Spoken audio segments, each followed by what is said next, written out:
Absolutely. Good afternoon, ladies. Thank you for having me. I should have stopped there. Thank you for responding back. I love it. That already gets me excited. Seeing everyone here today and engaging with the presenters, picking up some nuggets and gems that are so important for our lives. I'm just going to stop and pause and take inventory of the room, because I truly don't believe everyone knows how powerful this is. Whew, I love it. And it's such a great change from what I normally see. Okay, I'm gonna go back on task now.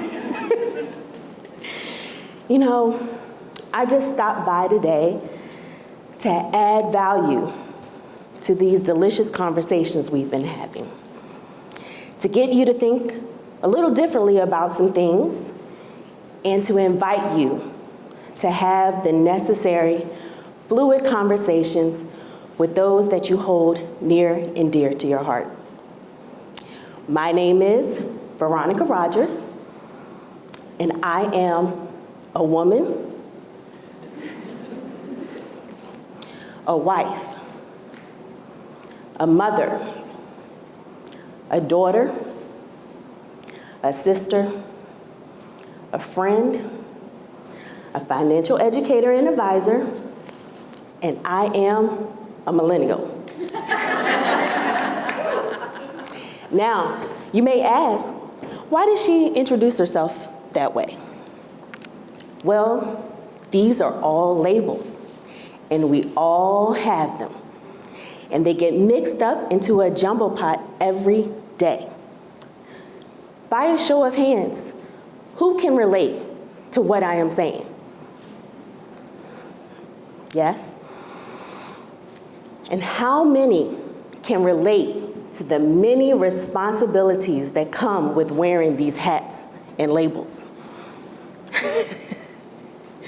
We are constantly having to put one hat on to fulfill one role, and then to take it off to put on another.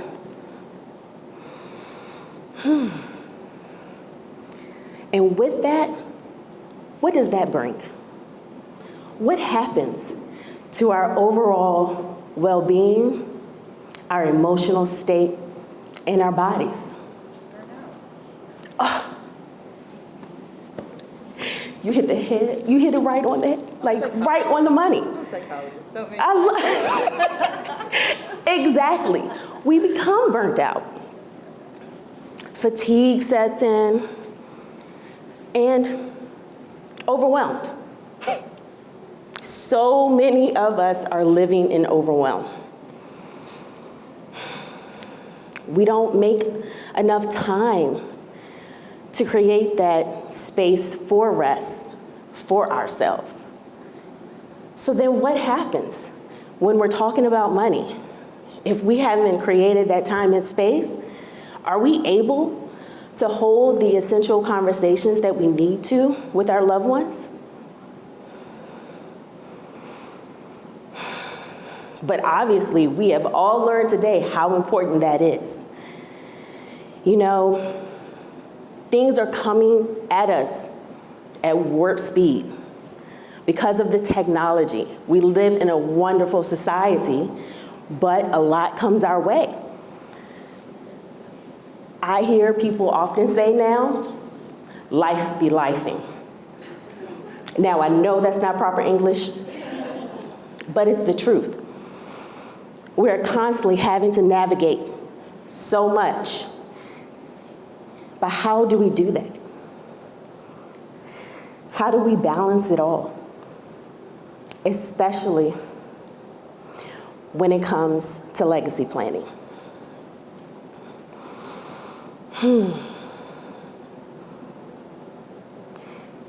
It affects us on so many levels that we don't even think about. But we must. As a millennial, and I'm proud to say I'm a part of that group, as I celebrated my 41st birthday in March of this year, Every day is a celebration to me. I am not afraid to say my age. We often get a bad rap. We often get a bad rap from those baby boomers. What's that? Who raised us? The Generation X parents. And to a certain degree, I understand. But we have to help them understand that not all of us feel entitled. We are not all lazy. And we don't complain about our circumstances. We work hard, right? It just may look a little different than what our parents are used to, right? And another thing to know is that as it may sound like complaining to some, it's actually just the act of us being forthright to others.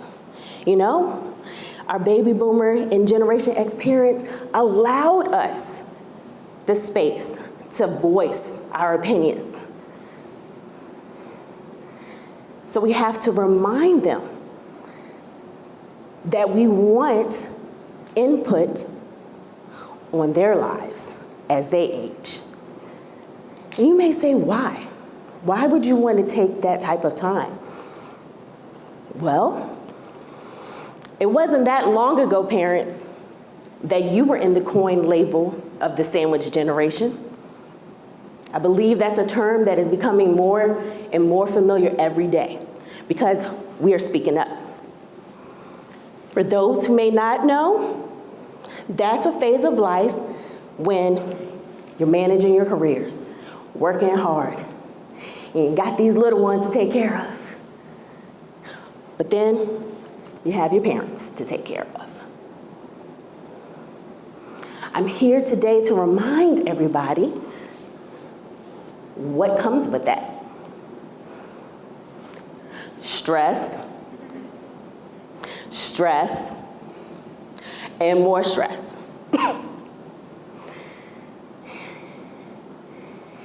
So I am inviting everyone to just think about it in the sense of, especially from the parent's point of view,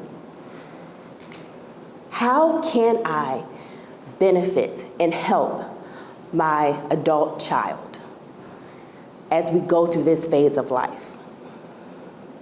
Because if you don't, there could be some consequences that every person has to face. I, myself, have recently gone through this situation.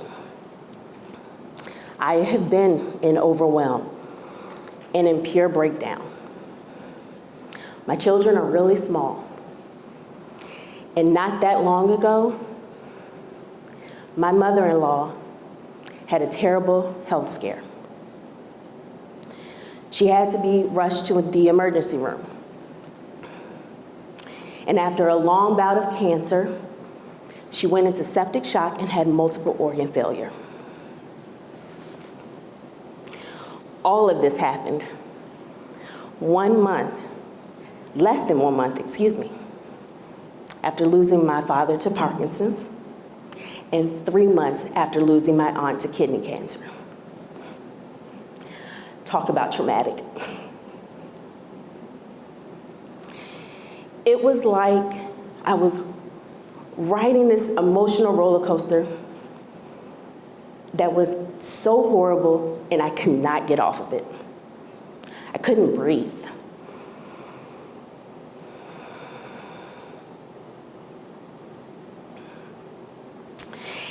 And although I had family and friends all around me, I felt like I was completely alone. Completely alone. Only my husband knew, who needed his own support as well, that I was in desperate need of a lifeline. We were trying to figure out and balance so much. And it just felt as if one arrow came my way, the second arrow came my way, everything to knock me back. And I understand what I have experienced may not be your story, but the impact of witnessing changes in your parents' lives, especially while you're raising children, could be just as detrimental to your overall well-being.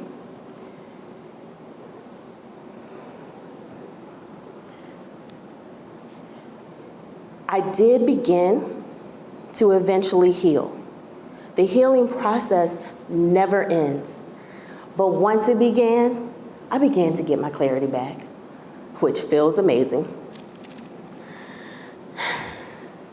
I knew eventually I would come out of it and I would get back to Veronica again. We all have the tendency to push through pain and fear because we are in this society to go, go, go. But are we really doing ourselves a service when we do that?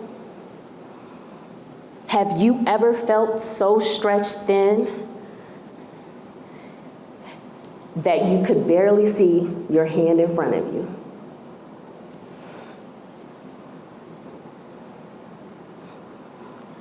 That was me. Fortunately, things did turn for the better. My mother-in-law somehow got through that health scare. But what happened? What do you think happened next? What's that? She needed a lot of care. There you go. Oh my goodness. More problems surfaced, right? You don't think about what's going to happen after. Yes, we have survived. We're still alive. For me, praise God. And then you get the EMS bill.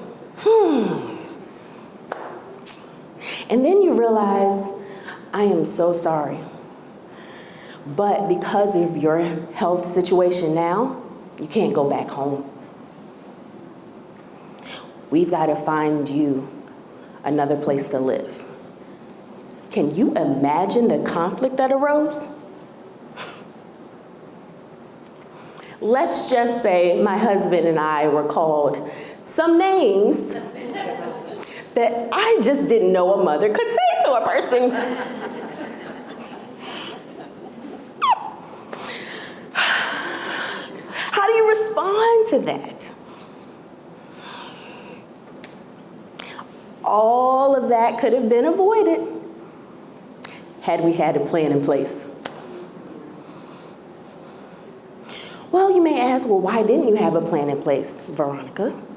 You're a financial advisor. You can help. You have the resources. Doesn't matter.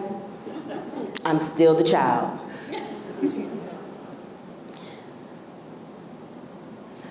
You're seen one way, and the appreciation sometimes gets put to the wayside that, hey, parent, you've done an excellent job. Your adult kid is a productive member of this society and is very intelligent. He or she can actually help you in this next phase of life. But what do parents sometimes do? They resist. The push, the pull. No, I don't want to give up my independence. And you're just a kid. You don't know what you're talking about. Often resonates with so many of our clients. I've seen it and witnessed it firsthand. It can happen to anyone. But this is why I'm here today. I'm here today to encourage everyone to have that open and honest dialogue. We have to stop procrastinating because, as I said earlier, life is happening all around us. Everything looks pristine one day, and the next day, it's not. We have to change the course. And recognize that your millennial kids want to help you all out. Stop fighting us. We do care. We actually care. You know, when the conflicts arise, what happens? Resentment builds. More issues surface, and pure frustration reigns. No one deserves to go through that while you're dealing with health issues, while you are trying to accept the fact that life is changing. So let's not be afraid to talk about money, wishes, dreams. You have lived a wonderful life. Let us, as the millennials, continue to look at our parents as the hero or the shero. So, you may say, that sounds great, but how do we do that? How do we start these conversations that we know we need to have? I'm glad you asked. First, both the adults and the kids, the millennial kids, need to empathize with one another. And we, as women advisors, we can help that conversation, bring out the empathy. Parents, again, you've got to realize your kids are now in the sandwich generation. We're managing the careers, as I stated. We're raising your beautiful grandchildren. And you, with that being said, have to know the stress limit is through the roof. We don't need anything else to keep us up at night because we already have that enough. And millennial kids,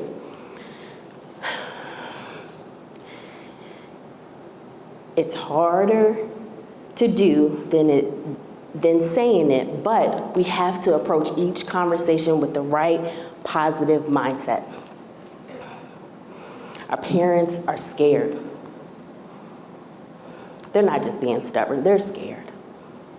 And we can relate, we can understand that this next phase in life for them, while we can't avoid it, it is going to happen. So we must continue to speak to them with dignity and respect. The second thing to do is to always make sure both sides recognize that the other side is an adult. You know, as I stated, our parents are not just being stubborn, they're really afraid of losing their independence. And we can understand that. So we have to make sure we continue to hold them with honor every time we speak to them. They may take a step backwards, they may start acting kind of childlike, but that's them doing the best that they can to hold on to the world that they feel like they're losing their grip on. And the parents. We grew up. We're working. We have the right mindset to add value. Even if you don't like everything we may have to say, respect the fact that we are able to provide input and think for your future, because at the end of the day, that's truly all we care about. So we want to be heard. Allow us in. And lastly, everyone must recognize that legacy planning is an act of love. You know, as the adult child, the fact that we want to take an active participation in your next phase of life it's because we realize you've done so much for us. You have sacrificed so much for us. You will always continue to be elevated on a platform that no one can touch. We love you. Think of that and allow us to just show you that love. And parents, planning for things to hopefully avoid any catastrophe tells your adult child you love them as well, because the grief, the stress can all, maybe 90%, be avoided with a plan in place. Mom, you want to go here? Okay, let's see if we can make this work. You're taking the thought process out of our hands, because we would rather just feel along with you than have to go into business mode. When we go into business mode, that sets us back so many years from actually embracing what may come next. So parents, it's completely an act of love to put a plan in place so we do not have to worry about your well-being. You know, thinking back to the lyrics of the opening song,